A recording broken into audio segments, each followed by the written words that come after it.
One of the milestones that members of the table work toward is cultivating a residual source of income so that they are thriving financially, whether they're currently working as actors or not. So every month, we bring in a guest expert to share their expertise in a certain area.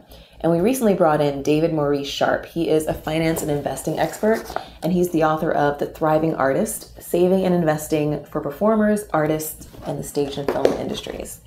So David shared so much amazing stuff with us, including why it's not true that you don't have enough money to invest.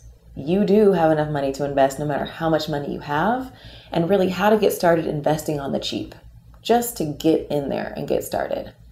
We also talked about why we might want to consider investing in studios and content creators as actors. It's kind of a sneaky way to get some marketing in, and how we can make a greater impact in the world through our investing.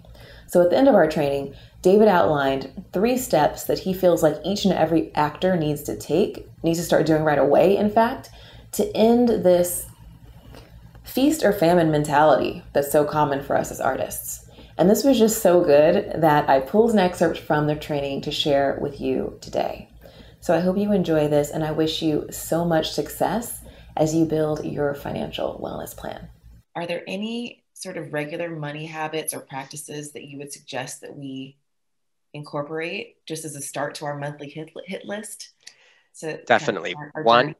yes, one is start to save. That's probably the most important thing you can do. Start committing to paying yourself in the terms of in savings, because that's going to get you started on your journey. I set it up as a spreadsheet because I'm a big spreadsheet person. Some people just do it in a book, but you have a list of everything so that you know, oh, I didn't get a statement from this. I need to figure out why I didn't get a statement from that, so that you keep track of where everything is, because you work too hard for it.